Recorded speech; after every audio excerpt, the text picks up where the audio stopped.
chopping board. Yes. So today magluluto siya ng sinigang na calcium. Yeah! Sinigang na calcium. Ayan, naglalagay siya ng towel sa ilalim ng chopping board para hindi gumalaw yung chopping board. Wow, sobrang purol ng kutsilyo. So ayun guys, nagbabalat siya ng sibuyas. Ba't kailangan ko ba i-narrate to? Oh my god. Yeah, okay.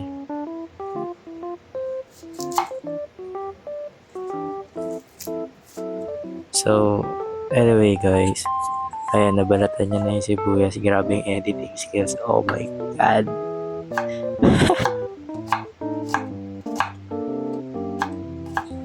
So anyways, nawala yung mic ko kanina. So, uulit na naman ako na sasabihin ko. Kunyari, genuine reaction. Pero, nasabi ko na talaga kanina. Pero anyway, oh my god, sobrang galing niya maghiwa ng sibuyas. Stuff like that. So, ang gagawin natin today is magluluto tayo ng sinigang na calcium.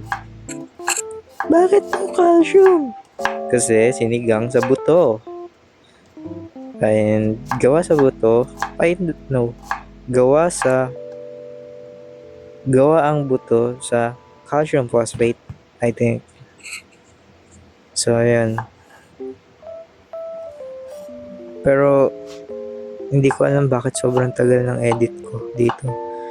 So, ayan, naghihiwa siya ng kamatis. So far, consistent yung hiwa niya, laging may pause. Ay, nako. Sorry guys, bago pa kasi yung kutsilyo. And hindi siya nahasa. Tagal! Grabe!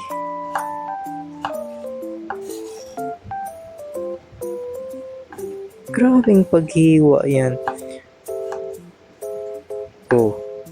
Oh. Oh. Oh. Oh. Oh. Antik na yung kamay mo. Oh. So anyways guys. Wait lang. Hindi ko na rin alam sasabihin ko. Pero tutuloy lang natin to. So. Ayun. Tanong ko lang kayo kung paano nyo ginagawa yung sinigang nyo. Sa akin kasi. Ano lang. Wala siyang bawang. Though di naman siya usually nilalagyan ng bawang. If baboy. I don't know. I'm not sure. I don't have a culinary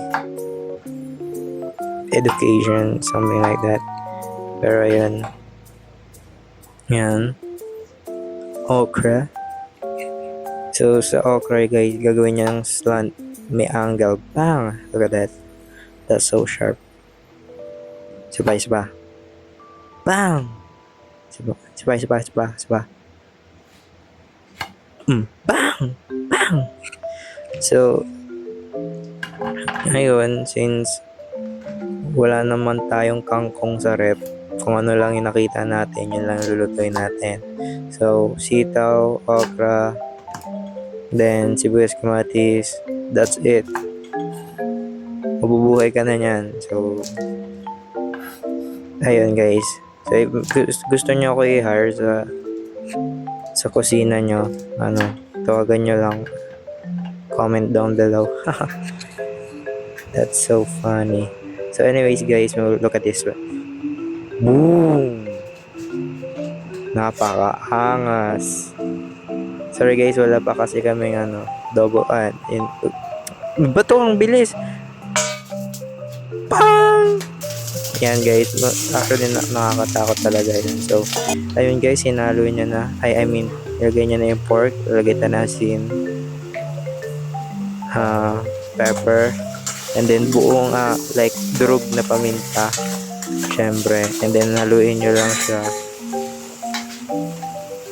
and then lagay nyo na yung sibuyas. Ang bilis naman nito. Sibuyas, yes, let's go.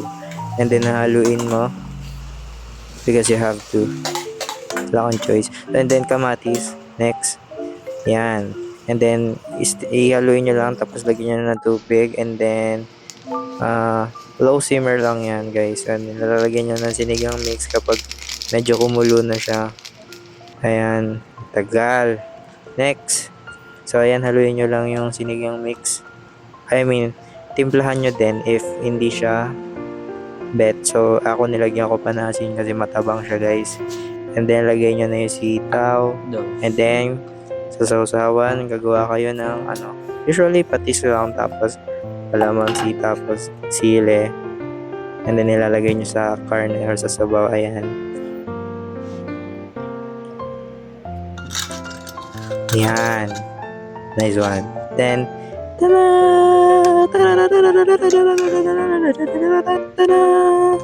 so guys, yan na yung kakainin ko ngayon. Bye!